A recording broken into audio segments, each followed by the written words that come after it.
Olá, eu sou Evandro Facina. Vamos para o painel de Direito Imigratório e Direito Tributário. Estamos aqui com a doutora Genilde Guerra e o doutor Robert Kravitz. São sócios do escritório Kravitz & Guerra, aqui dos Estados Unidos, há mais de 40 anos, operando no direito imigratório e tributário americano.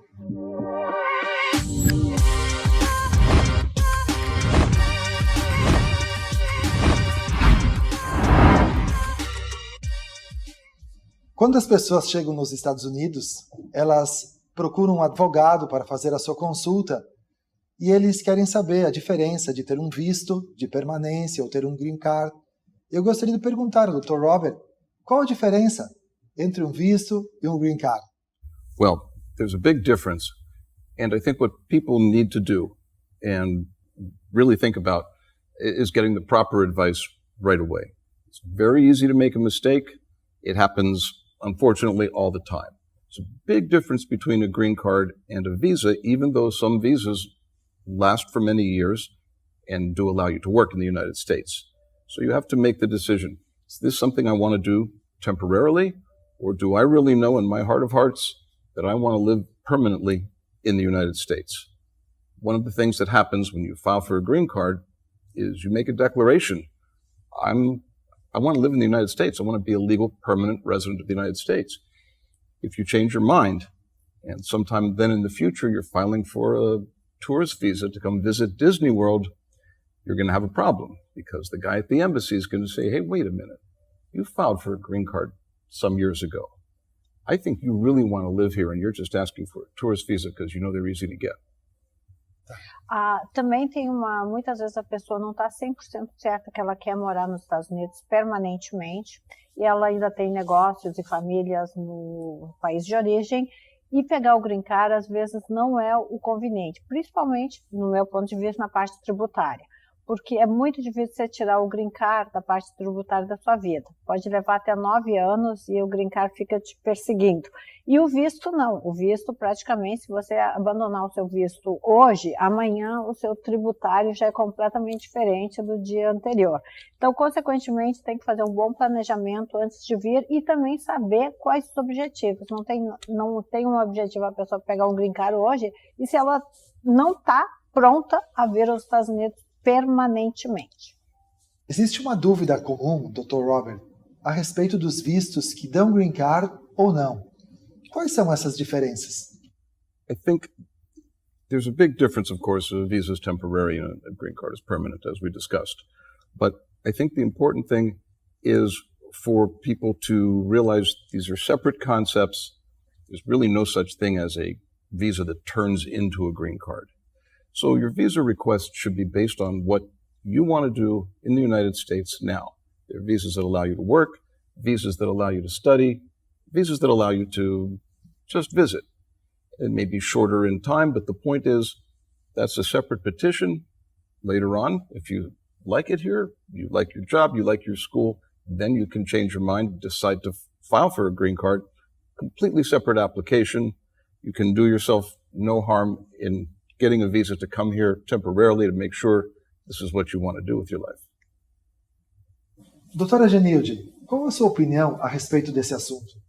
Eu acho que muitas pessoas confundem a ideia de pegar um visto para trabalhar e viver nos Estados Unidos e pegar um green card nos Estados Unidos.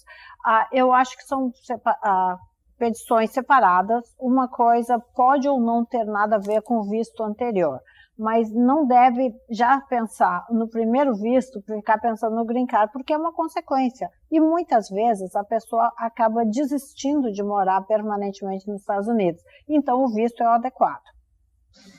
Dr. Robert, nesses mais de 40 anos advogando no direito americano e migratório, na sua experiência, quais são os vistos mais populares, mais comuns, que mais se adequaram aos seus clientes? Well, of course, probably the most popular, because it's the most flexible, visa is the E-2 visa.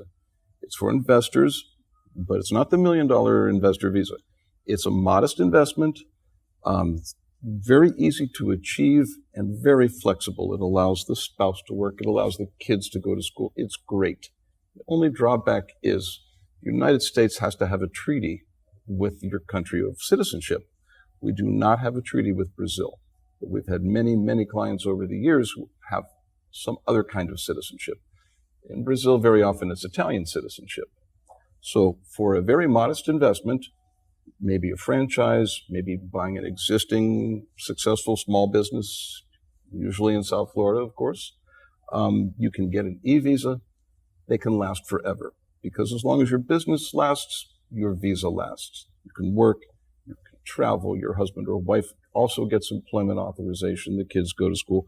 You can invest in anything you like. You don't have to prove that you have any special education or qualifications. And that's why we find that one so popular. Of course, in the short term, student visas are always popular. People come to learn English. They come to learn everything. Flight school, any kind of study. Generally speaking, USCIS has been in the past flexible. You could basically stay a student once you get the visa, once you qualify as a student. You could stay in status as a student as long as you're in school. Lately, there's been a little more scrutiny on that visa category than the past, but hopefully that's only temporary. And in my opinion, student visa is great, porque as pessoas não têm que declarar ou pagar nenhum tipo de imposto. That's true. É considerado um dos melhores de todos, porque a pessoa pode ficar anos nos Estados Unidos sem ter que declarar nada o que ela tem. Só que ela não pode trabalhar também, mas também, dependendo do que ela está estudando, ela pode ter um treinamento prático ou temporário durante o ensinamento. Então, excelente visto.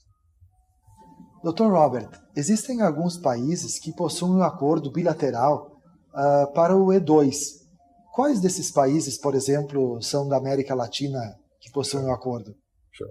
Well, it's all a creature of diplomacy. So we have these bilateral treaties of trade that go back many, many years with a number of countries in Latin America, but then in some cases we don't. For example, we have a treaty of trade with Mexico, with Argentina, with Colombia. It depends upon diplomatic relations at a given time when these bilateral treaties were signed. And it leads to some confusing things because you can have a country right next door, like Brazil, we do not have a treaty with, but Argentina we do. Ok. Doutora Genilde, e por que o Brasil não tem esse acordo bilateral que facilita o E2 para os brasileiros? Bom, é um acordo diplomático entre países e, na verdade, nunca foi interessante ao Brasil fazer esse acordo com os Estados Unidos. Os Estados Unidos gostaria de fazer com todos os países do mundo porque é extremamente benéfico aos Estados Unidos. E o Brasil, como é suficiente em quase tudo, tem reservas naturais, tem uma população dinâmica, é rico em termos, eles nunca quiseram fazer esse acordo com os Estados Unidos. Esperamos que façam em breve. Tem uma série de coisas que o Itamaraty nunca aceitou por reciprocidade e agora estão mudando. Uma delas é o pedido de visto para americanos. Então, eventualmente, esperamos que eles façam esse acordo. Já vamos entrar, o Brasil já está entrando em alguns acordos internacionais. Esperamos que eles abram isso, mas é lento. E os maiores países grandes, que são self-suficientes, como a China, a Rússia, não têm esse acordo. E o Brasil também não entrou nesse acordo. Já a Etiópia, países pequenos, não tem muita opção e acabam assinando o que os Estados Unidos colocam na frente. Né? Que pena! Então, Dr. Robert, o brasileiro não tem acesso ao E2 ou ele tem alguma possibilidade? Well, there are other ways you can acquire citizenship other than your country of birth. First of all, your spouse. You might marry somebody who has citizenship in one of these countries, and it could even be that you or your spouse have the opportunity to get citizenship through, let's say, your grandparents. And maybe you just never investigated that before. It's important. But you can acquire citizenship in some other countries by investment. These days, a popular one is Grenada. You can invest in government-backed programs. They are there to attract investment in Grenada, but you get citizenship in Grenada, You acquire it. It doesn't damage your Brazilian citizenship, but then it allows you to participate in the E2 visa program because we do have a bilateral treaty of trade with Grenada. E, doutora Genilde, nessa linha do E2, do visto E2, é possível passar de um visto de permanência para o pedido de green card? Lógico que é. Todos os green cards você tem que fazer uma petição independente, separada do seu visto inicial. E tem um misconceito que o visto E2 não dá o green card. Lógico que sim, você pode pegar um green card. Ele não é um visto como qualquer outro, ele não é automaticamente transferível para um green card, mas não tem nada que proíbe você de pegar o green card de alguma outra forma. Até dependendo da necessidade, é que ele é um visto muito flexível, então você pode ficar o resto da sua vida com o visto e feliz, trabalhando, fazendo o que você bem entender.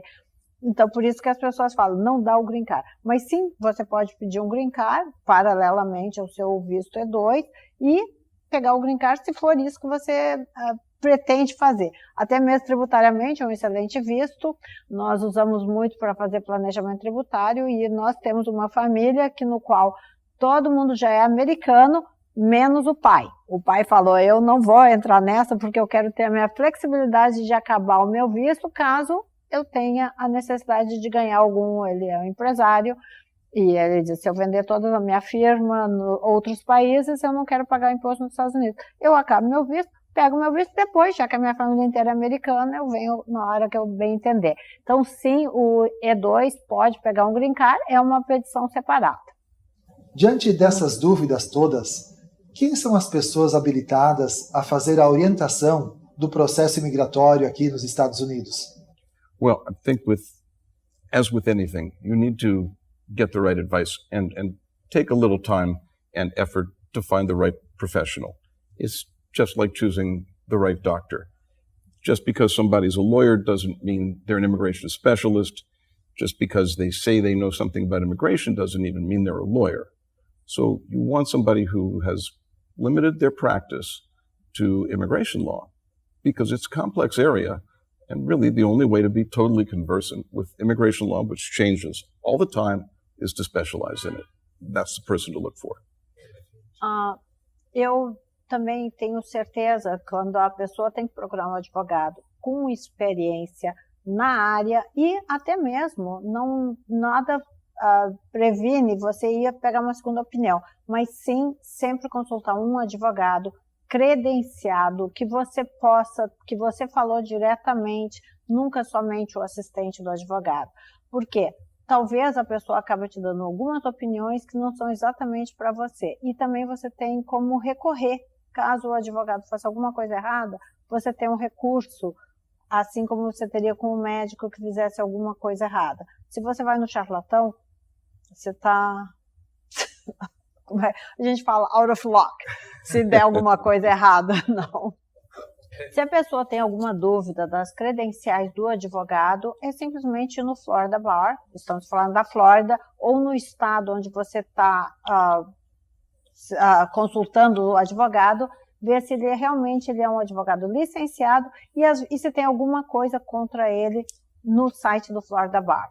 É importante para a pessoa saber os anos de experiência, também se tem alguma coisa contra, e se é um advogado de verdade, porque simplesmente a pessoa tem um registro de alguma coisa, ou ela diz que você está pagando uma firma de consultoria, mas na verdade a pessoa ela é assistente de um advogado, ou alguma coisa desse nível, realmente não é advogado.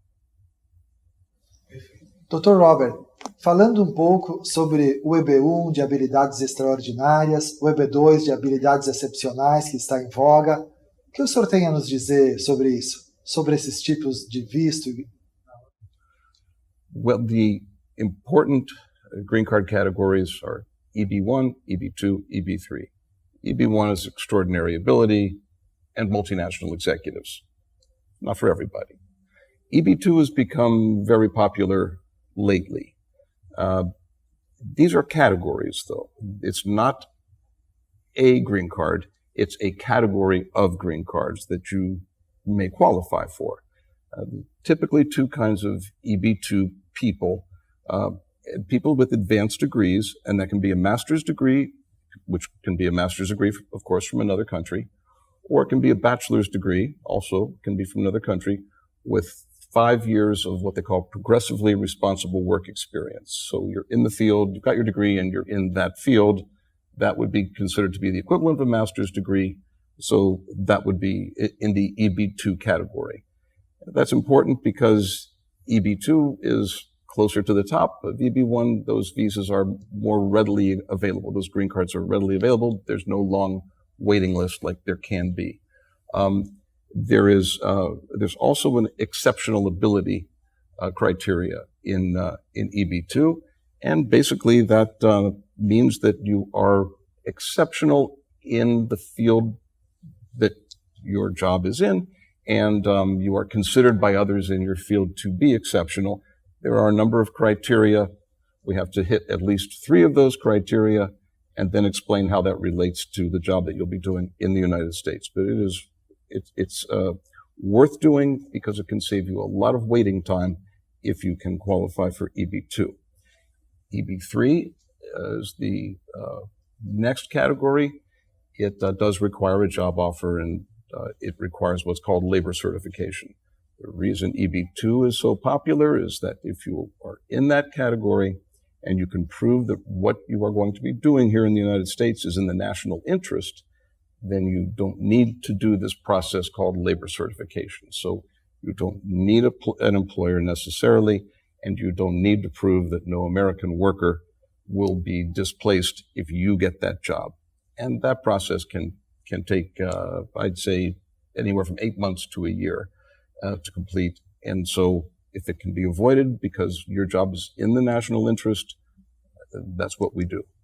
Doutora Genilde, nessa mesma linha, eu gostaria de saber da senhora se as profissões, se as pessoas que buscam o seu green card, é possível fazer essa análise de acordo com a profissão, a sua formação, ou a pessoa preenche um formulário e descobre qual é o seu pedido, a sua qualificação, ou se é personalíssimo, a pessoa deve fazer uma consulta e tratar sobre esse assunto com o seu advogado? Ela tem que conseguir provar. Muitas vezes a pessoa acaba não imaginando que o que ela é importante para ela ou para a profissão dela é o mais importante. Às vezes não. Às vezes tem uma série de categorias que ela pode completar e que ela não considera tão importante quanto outras.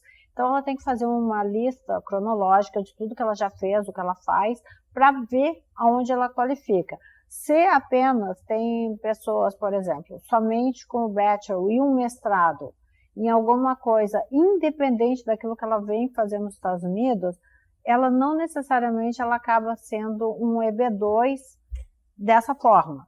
Tá? Ela pode ser até um cientista, mas cansou daquela categoria de cientista, hoje em dia ela quer virar uma floreira, floriculturista, no caso. De talvez não somente porque ela era cientista no passado, hoje em dia ela vai ser. Então, é continuar a linha de expertise que ela tem.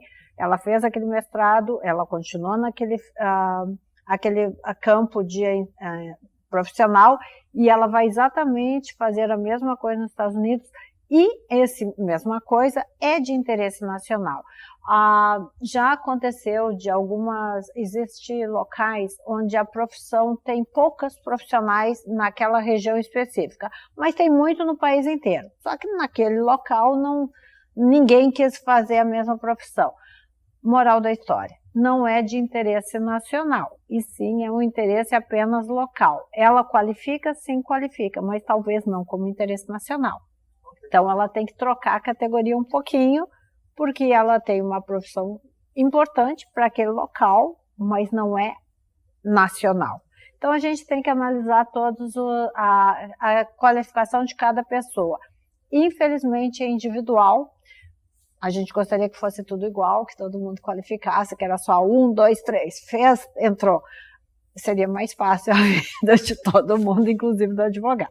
Mas, não, infelizmente não. É ver cada pessoa nas suas características, nas suas profissões, e ver se ela realmente qualifica para o interesse nacional.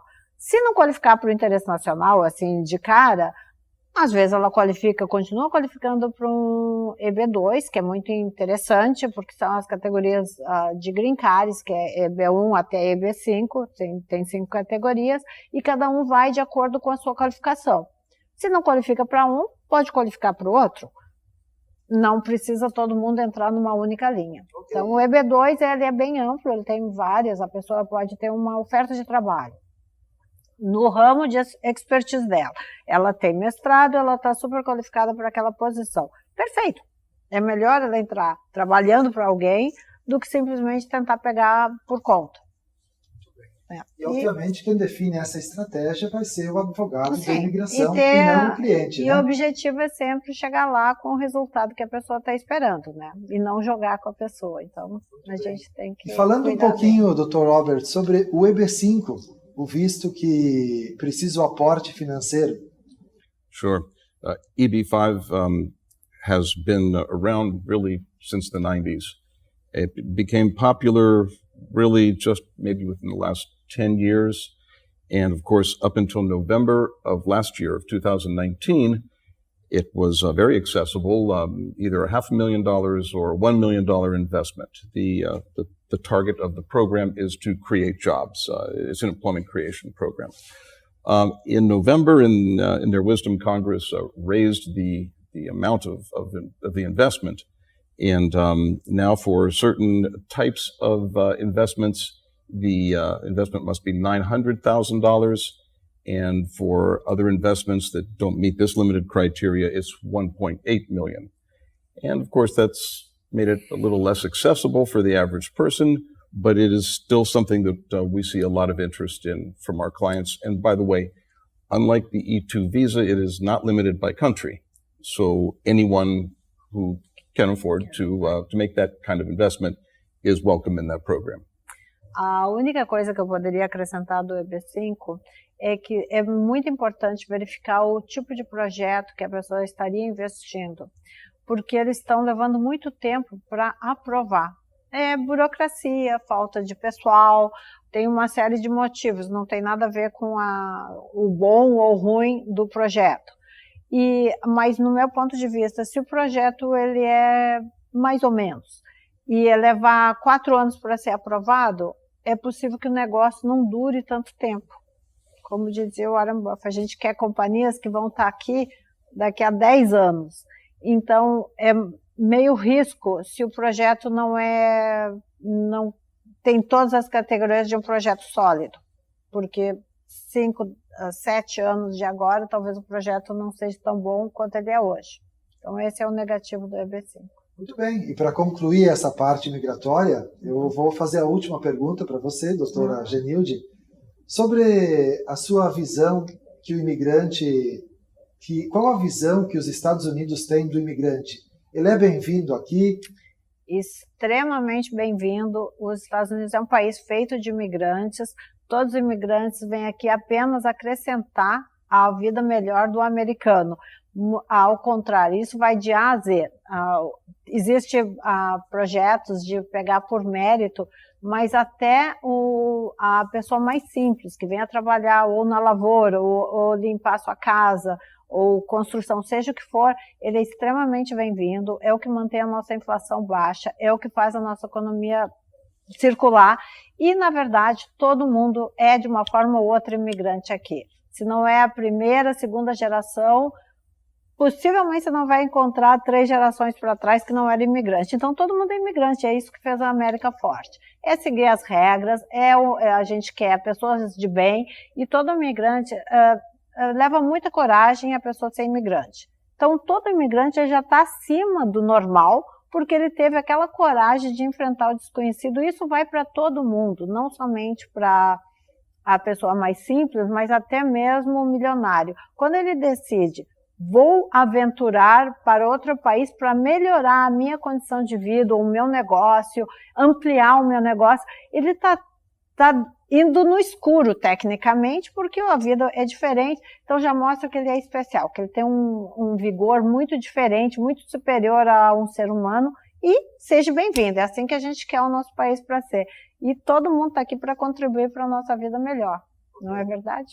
Eu gostaria de agradecer o Dr. Robert, doutora Genilde, pela disponibilidade de terem vindo hoje aqui, trazer informações corretas sobre o direito imigratório, dizer que o escritório Kravitz e Guerra tem mais de 40 anos aqui nos Estados Unidos, e eles, além de excelentes profissionais, são pessoas muito queridas aqui em Miami. Desejo a eles tudo de bom e agradecer por tanta transformação que fizeram na vida das pessoas até agora e farão daqui para frente.